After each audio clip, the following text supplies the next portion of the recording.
Consider this, you've just finished the game, so what do you do now? Well, you could start your way through your backlog, replay a game you haven't played in a while, actually do something productive, or challenge runs are a perfect way to re-experience a game under new conditions, massively adding to the replay value. Sometimes you've just got to accept you don't have all the money to constantly buy new games. Some of the most popular challenge runs include Pokemon Nuzlocke, Damageless runs, and Pacifist runs. Now recently I played through Crash Bandicoot 4, It's About Time, and just before reaching 106%, I realised something. Every single stage has so many boxes to break, and I wonder, how many boxes do you need to break? Can you beat the Crash Bandicoot 4 minimum box challenge? Now the rules for this one are relatively simple. The amount of boxes broken within a level will be counted from the convenient box counter at the end of the level. One small note to make before this one begins is that I will be doing this on the Nintendo Switch version of the game, which will be relevant later. Our first level is Rude Awakening, and it's a great introduction into the moves that we will be using for the majority of our journey. You can run, jump, slide, spin, and slide jump. All of the boxes in the opening section are relatively easy to dodge until we reach this wall. This wall of boxes seems impossible to pass without breaking a box, and it would be, if not for something I've neglected to mention up until now, the double jump. If you align yourself up against the center of the crates, hold forward and double jump, you should get over them without breaking a crate. Now that's over and done with, we immediately meet our next challenge, the grind rail. But before that, an obvious but important note to make. Checkpoint crates are crates, meaning that if we die, we go back to the start of the level. There are two exceptions to this, being specific sections where a cutscene will play, creating a box-free checkpoint. Also, any bonus platforms will count as a checkpoint, requiring 0 boxes broken. Now, back to the rail grinding. Rail grinding is a new mechanic in Crash Bandicoot 4, and they just love to cover these rails with undodgeable boxes. Our moveset on them is limited, only allowing us to jump, switch from top to bottom, and swing left to right for a short period of time. Luckily enough, our first encounter with them requires no boxes to be broken. With usage of swinging around the bottom of the rail, we can dodge the boxes and continue on with the level. From this point, there are no major roadblocks stopping us for the rest of the level, allowing us to beat Rude Awakening with a total of 0 boxes broken. One level down, a lot to go. Next up is an Insanity Peak, a relatively simple level. The first half poses no real challenge, only introducing us to the new rope steering mechanic. However, after awakening Lani Loli, we encounter the Guardian and are forced into a chase section. These chase sections are the worst sections in the entire game. Not because they are hard, but because whatever is chasing you will break boxes, adding them to the total. No matter what I tried, there was no way to skip these boxes. Meaning, while we didn't break any boxes, a total of 34 boxes were broken, adding our first boxes to the total. At this point, we unlock the ability to play as Coco, who has the exact same moveset as Crash, so she neither helps nor hinders our journey. We move on to the next set of levels, which fortunately are low on mandatory boxes. A real grind has some boxes over grind rail jumps. However, with some precise hanging and swinging, we can dodge every other box, leaving us with only 2 additional boxes to add to the total. Similar to the last level, Crash Compactor has a mandatory grind rail jump box, with all other boxes being dodged to add 1 box to our counter. So you remember how a couple of levels ago we had a chase section? Yeah, so Hit the Road decided to copy that idea, put Crash Bandicoot in a bowl, and place even more boxes. Luckily, it also copied the fact that there are no boxes you need to break before the chase section. But we still have to add 64 boxes to the total because of this dumb mechanic which forces boxes to be broken. Moving on to our next level, we encounter our first boss fight in Stage Dive. Nothing really notable happens here due to the fact that all bosses in the game have no boxes in their boss fights. Unsurprisingly, this means no boxes have to be broken, and we can defeat Engine, leaving the fight with no additional boxes. Spinning along into the Salty Wolf dimension, we encounter Booty Coast, a pretty simple level. Now this level teaches us how we can spin on rails to break boxes.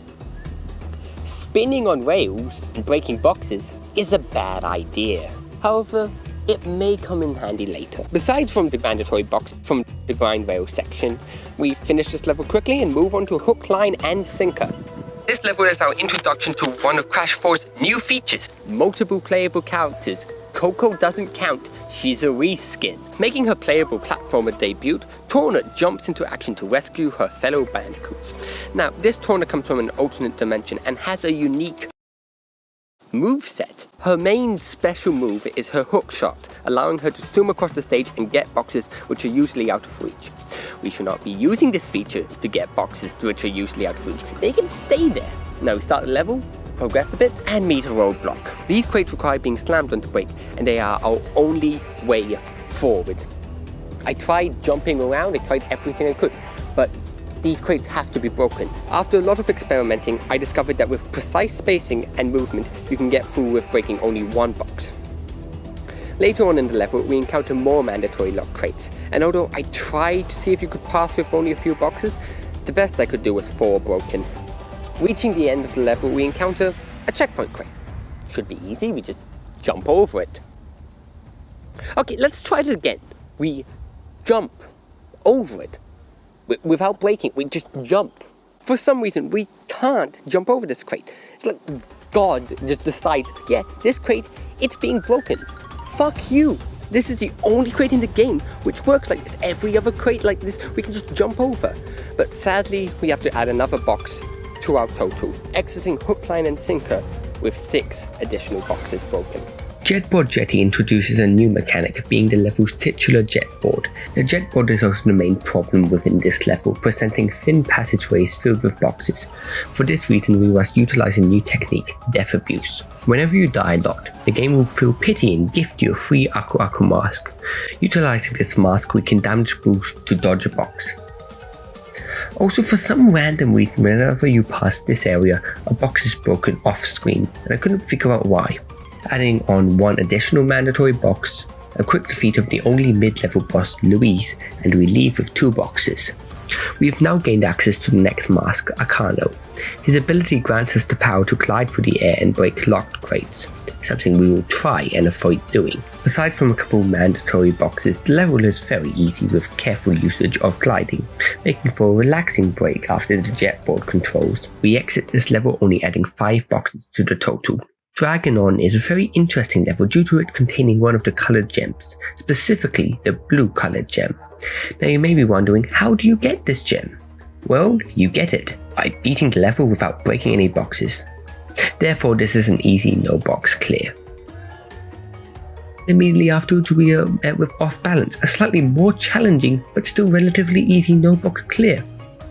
This streak continues on into our second boss fight, where we break a total of 0 out of 0 boxes. Unluckily, Offbeat is the return of the grind rail sections. There were some tight spots within this level, but no boxes were required until the grind rail section. Through thorough testing, I was able to conquer this level with only 16 boxes broken, utilizing spinning into enemies to dodge some boxes. Home Cooking introduces us to Dingodile, our 3rd playable character. He can spin, jump, hover and suck with his vacuum. You may have also noticed that this level has the highest box count so far. We are required to use Aku Aku damage strats to stop this enemy destroying some crates at the beginning section of the level and make some careful jumps around these flying enemies, but somehow we are able to beat the stage with 0 boxes broken. Now we may have been on a relatively good streak of low box count recently. It's too bad that Run It By You ruins that by reintroducing jetboard sections.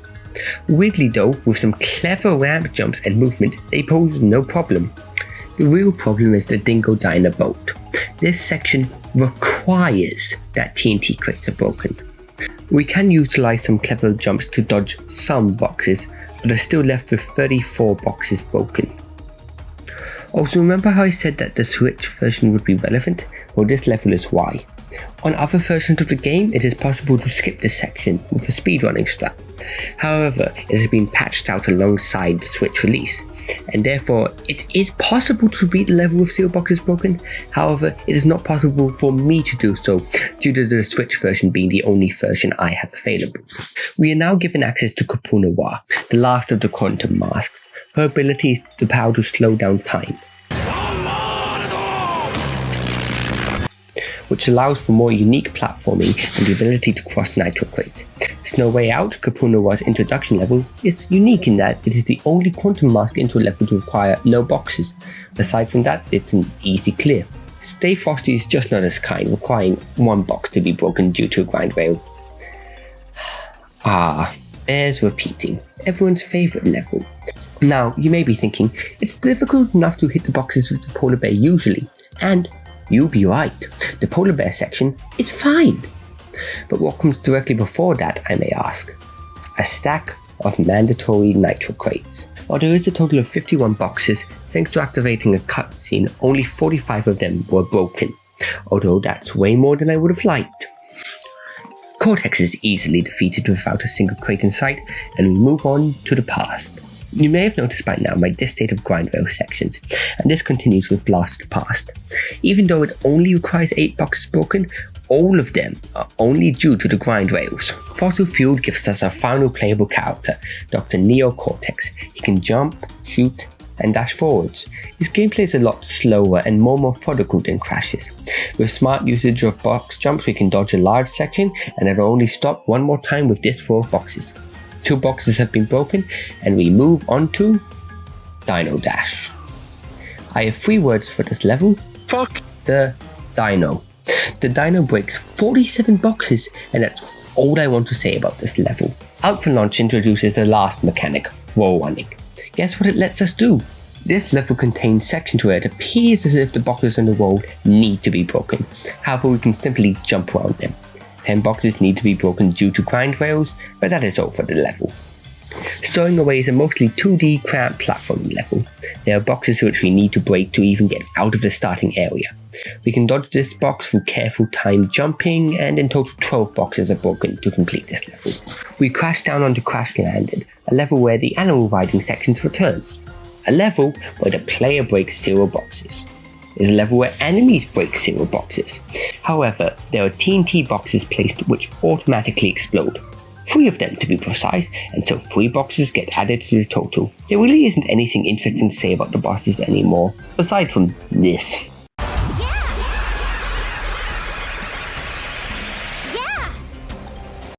On to the final stretch. Food Run is a heavily mask-focused level. The flying TNT enemies from Dingo Dial stage returns, adding 21 boxes to our total. There is also an Arcano section, which with precise timing only requires 2 boxes to be broken. Therefore, we leave adding 23 boxes to our total. Remember Torno and Dingo Dial and how they had relatively low box breakage requirements?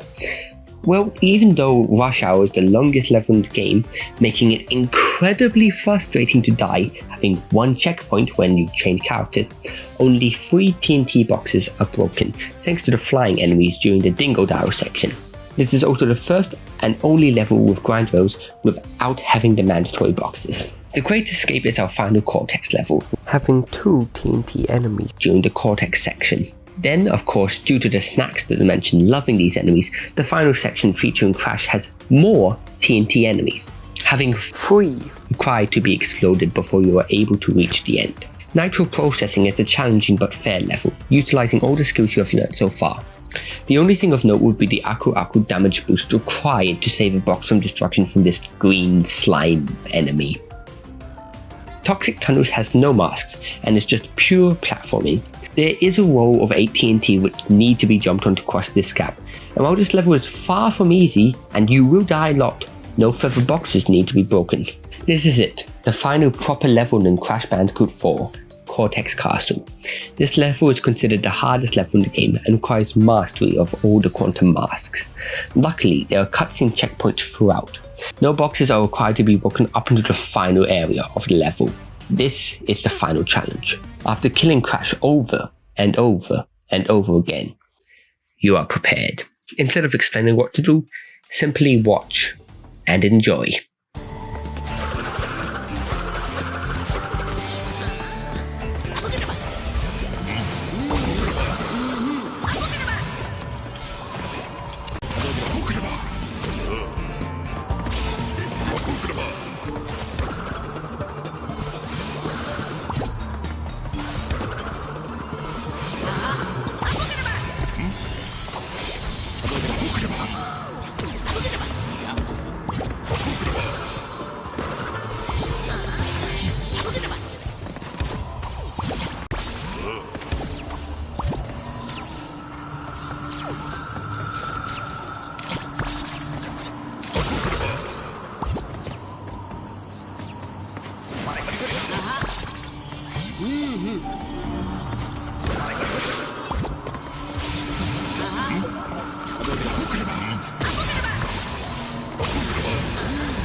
The final 9 boxes are added to our total.